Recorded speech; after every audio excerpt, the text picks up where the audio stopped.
Shamsky here with shamamama.com, and I wanted to just share today about bunny grief.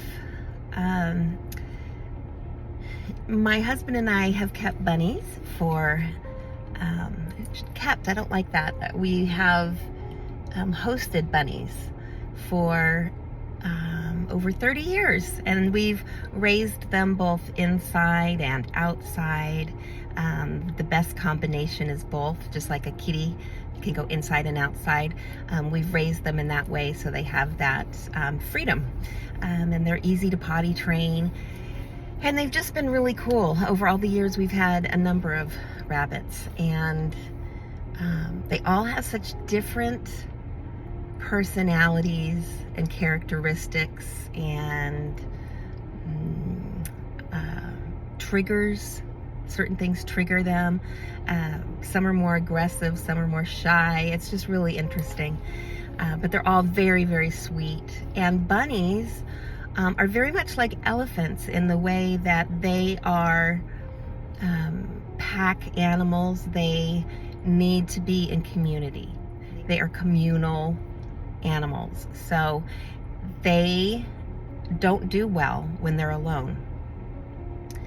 We recently were down to 2 bunnies, and we lost one of them. Inky passed away just recently, and it's so hard. And I know she's better off because she was old and she had arthritis, and she was kind of getting deformed a little bit and walking in different ways, but she still had a good life. She still had happiness and adventure and joy and everything in her life until the end. And when she passed just the other day, she was with me. I was holding her. She felt my heartbeat. It was peaceful, just the way that you would want them to transition.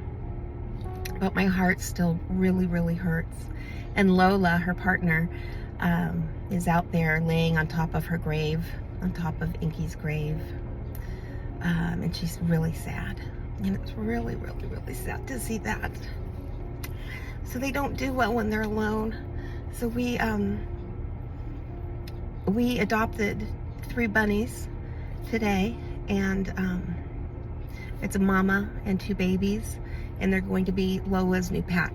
So that's really great. And I was just sitting here and waiting to pick up my friend at the airport, and I was thinking, my heart hurts so bad for Inky and for Lola, because this is a big change, and I know she's grieving.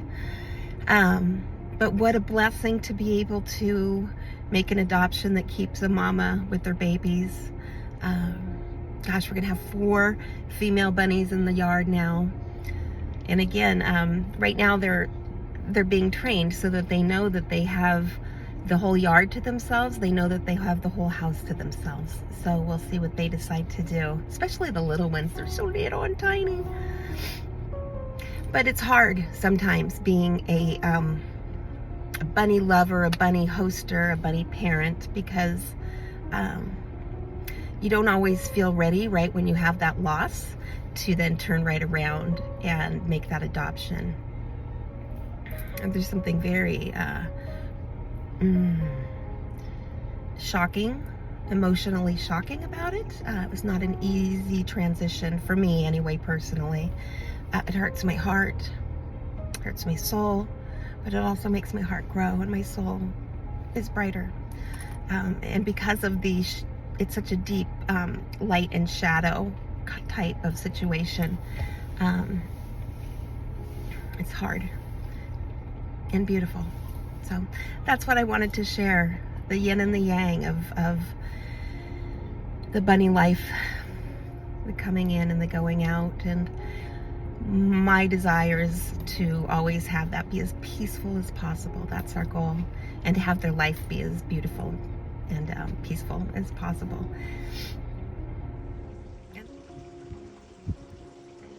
This is Lola sitting on top of Inky's grave. You can tell she's grieving. I'm sorry, Lola.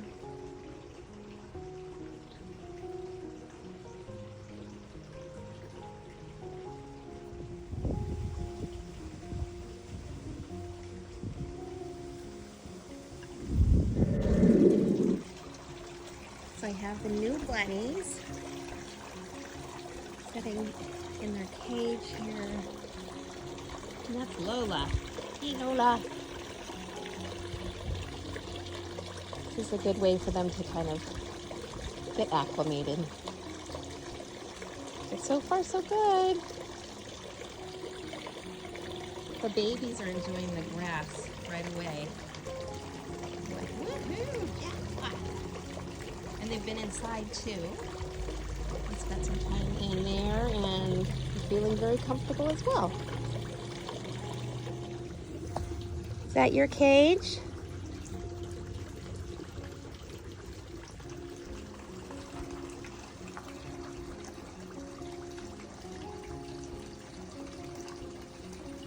My goodness, they're so cute.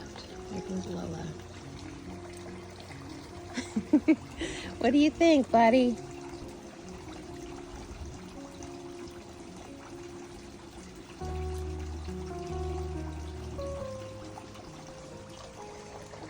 Hey, Lola.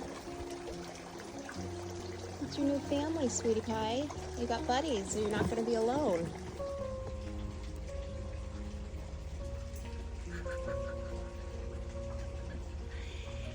They're all pooped out.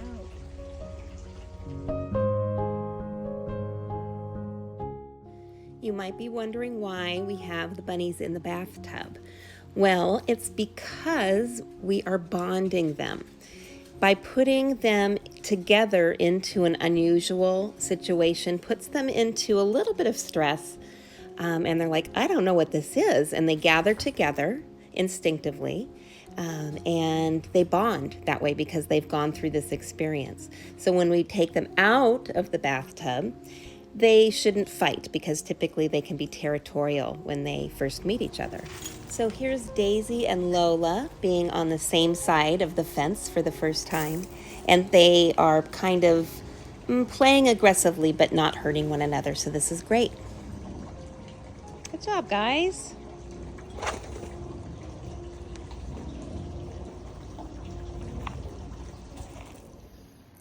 This is Saint Esther. She's a lion head bunny, and she's 2 months old. Aren't you, fuzzy little monkey? She's tiny. So Daisy is the mama to Nugget and Esther. And before we adopted her, for the past year, she's been doing some therapy work with young kids. So you're pretty special, huh? So even though Daisy's getting acclimated to the backyard and to the house, we want to make sure that we are keeping her social and comfortable with being held, because sometimes after they've had a taste of the outdoors and a little bit of freedom, they are like, yep, see you later, alligator, you can't tell me what to do. And it's nice to keep that trust going, just so that you can bring them inside easily when you need to, for safety reasons, or bring them to the vet, or just, they're companion animals. So if a bunny doesn't have another bunny to hang out with, they're going to want a person to hang out with, or a kitty cat, or a duck, or a dog. They all get along, and they just don't want to be alone. So it's good to keep that bunny-human trust and contact going. And this is Nugget. And Nugget wants to say, this is the end of the video. Yay. You say goodbye? Mwah. Great job. See you next time. Many blessings to you and yours. Namaste.